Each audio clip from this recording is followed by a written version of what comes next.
Nah, what is design thinking gitu ya. Jadi menurut IDEO gitu ya, design thinking is apa namanya, kayak human centered path to innovation, centered around empathy for the people you are trying to design for. Jadi mungkin ini agak agak agak kompleks ya pengertiannya, cuma kita coba akan deep dive lagi nih per katanya gitu ya. Oke, mungkin kayak human centered gitu. Apa sih yang dimaksud dengan human centered? Jadi ketika misal teman-teman, atau mungkin product manager melakukan suatu ideation, atau mungkin melakukan suatu kayak research atau brainstorming untuk menemukan suatu inisiatif atau solutions, sebelum mereka jump to the solutions atau inisiatif, mereka harus punya mindset bahwa produk ini tuh digunakan atau mungkin produk ini tuh akan kita deliver ke user, bukan buat kita semata gitu, bukan buat company kita semata, bukan karena, kepentingan bisnis semata gitu. Jadi kita harus desain produk ini untuk user. Mereka yang akan gunakan, mereka yang akan maksimalkan, mereka yang akan optimalkan. Jadi benar-benar kita center-nya ke user, ke human.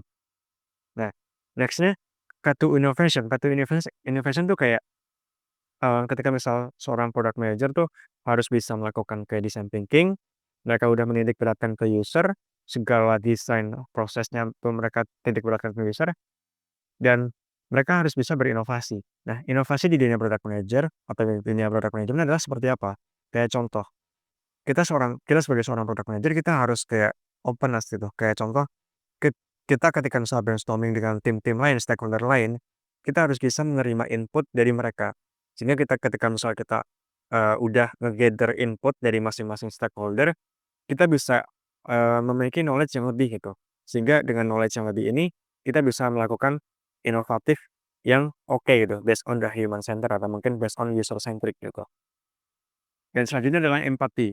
Mungkin ini, sering didengar teman-teman ya kata-kata empati, atau mungkin teman-teman yang sudah, berkecimpung di dunia product management pasti teman-teman sering dengar, empati gitu ya. Karena salah satu skill atau soft skill yang harus dimiliki oleh product manager adalah empati.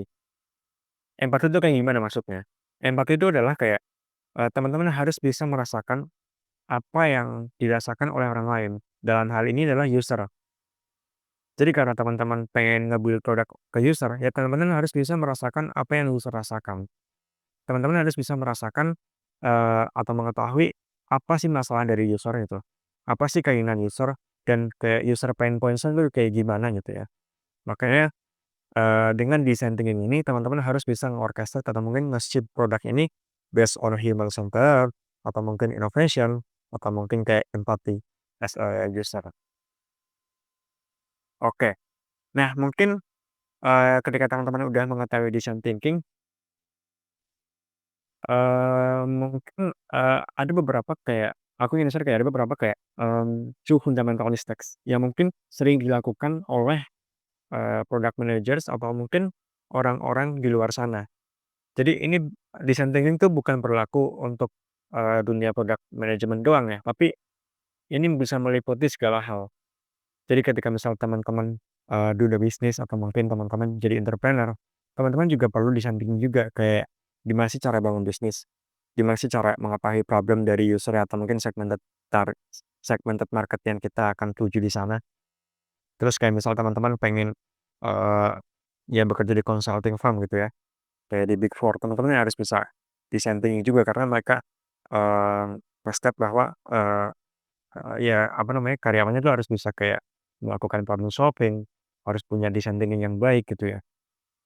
Karena mereka mereka ya consulting firm, yang mana harus bisa menangani kayak problem-problem yang mungkin dihadapi oleh company-company di luar sana. Contohnya kayak misal mereka butuh M&A atau merger and acquisition, ya mereka harus bisa kayak nge-solving itu gitu.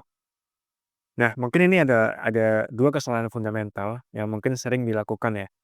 Yang pertama adalah you are starting by thinking about the product itself. When you solve starting with the problem you are trying to solve. Jadi ketika misal teman-teman ingin start atau initiate terkait research atau mungkin brainstorming ya, banyak di antara teman-teman di luar sana tuh kayak langsung jump to the product gitu, tanpa mengetahui problemnya tuh apa. Nah, seharusnya teman-teman harus, apa ya, mengetahui why-nya dulu nih apa. problemnya tuh apa, kenapa teman-teman bikin produk ini gitu. Jadi tanpa tahu why-nya, produk yang akan teman-teman deliver nantinya itu memiliki value yang rendah atau bahkan nggak ada gitu. Karena why-nya aja nggak tahu, tiba-tiba muncul produk A, B, C tanpa mengetahui kayak, apa namanya, produk ini tuh untuk siapa dan untuk apa kita bikin, kenapa kita bikin, gitu. Yang kedua, you're focusing on your own organization and your internal needs and goals.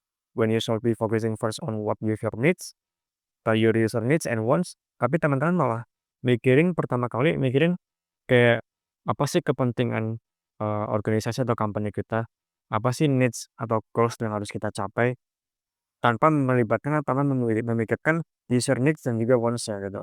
Nah ini mungkin 2 kesalahan fundamental yang mungkin sering diabaikan ya, di dunia product management atau mungkin, di dunia luar sana gitu selain product management.